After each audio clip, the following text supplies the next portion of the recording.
LGS sınavımız 13 Haziran tarihinde yapılacak. YKS sınavlarımız ise 20 ve 21 Haziran tarihlerinde yapılacak. Sınava az bir süre kaldı. 2 aylık bir süremiz var.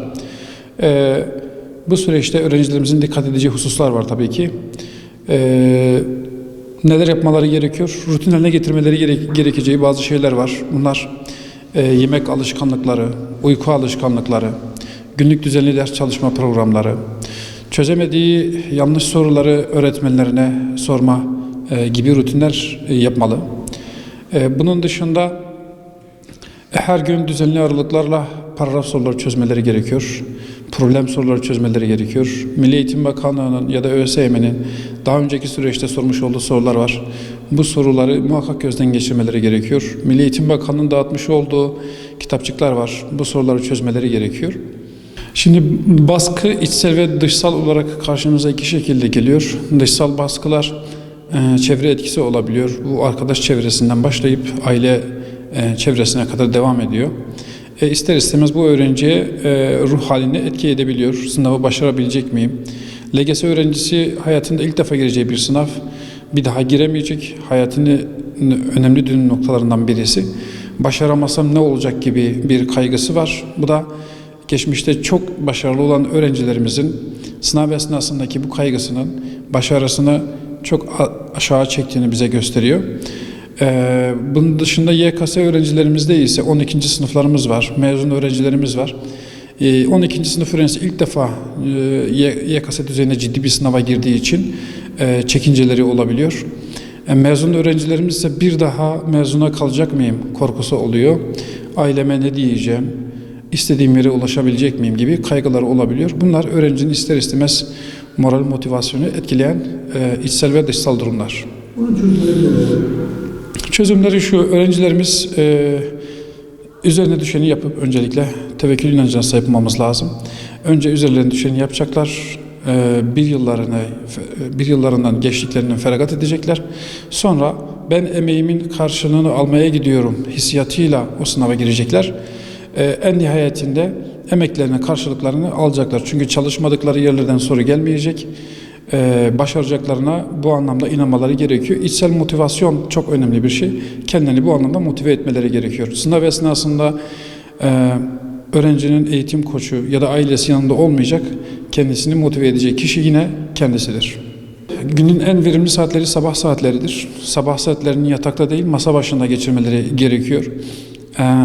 Uyanır uyanmaz kahvaltı yaptıktan sonra rutin bir halde paragraf soruları çözmeleri gerekiyor. Matematikten problemler çözmeleri gerekiyor.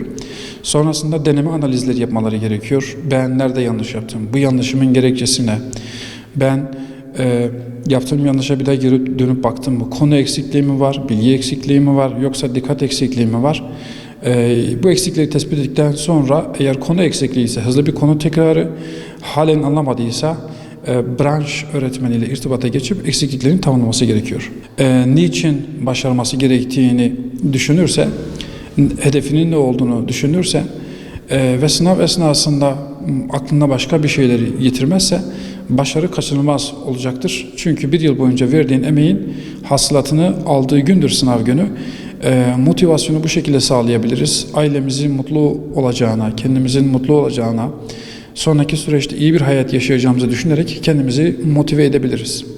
Başarı için en etkili yöntem kimin ne dediği değil, bizim ne dediğimiz önemli, bizim ne istediğimiz önemli.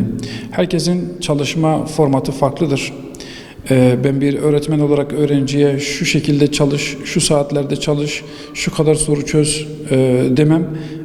Her öğrenciye etki etmeyecektir. Dolayısıyla öğrencinin öncelikle kendisini tanıması lazım. Ben hangi saatlerde verimli çalışıyorum, günde ne kadar saat çalışabiliyorum, kaçıncı dakikadan sonra odağım dağılıyor.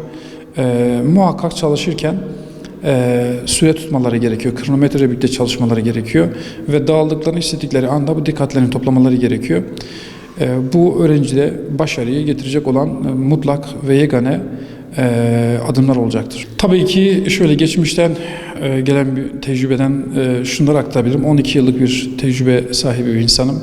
gerek kurs merkezi yöneticisi olarak, gerek etüt salonu yöneticisi olarak başaran ya da başaramayan öğrencilerin ortak özelliklerine baktığım zaman şu oldu. Yıl içerisinde çok iyi çalışmıştır ama son virajda, son 2 ay, 3 ay kala mevsimin sıcaklığına aldanıp sosyal aktivitelere fazla zaman ayıran öğrenciler maalesef ki emekleri heder oluyor. Ama yıl içerisinde çok iyi çalışmamış olabilir ama son noktalarda daha iyi asılmıştır, düzenli çalışmıştır. Bu öğrenciye başarıyı getirmiştir. Sosyal çevreye dikkat etmemiz gerekiyor, arkadaş çevremize de dikkat etmemiz gerekiyor. Vaktimizi alan kişilerden uzak durmamız gerekiyor. Ailelerimize düşen görev ise şu, istemediğimiz sonuçlar olabilir tabii ki, dünyanın bin bir türlü hali var. Ama en nihayetinde biz bu başarıyı öğrencimiz için istiyoruz. Öğrencimiz bizim için değerli ve kıymetlidir. Başarsa da başarmasa da bizim için kıymetli olduğunu her anda hissettirmemiz gerekiyor. Öğrenci bu güveni ailesinden gördüğü zaman sınav esnasında daha motive olacaktır, daha başarılı olacaktır, daha dikkatli olacaktır. Her ne olursa olsun öğrencimiz bizim için biriciktir, değerlidir, kıymetlidir. Ailelerimizin bu anlamda hissiyatlara sahip olmaları gerekmektedir.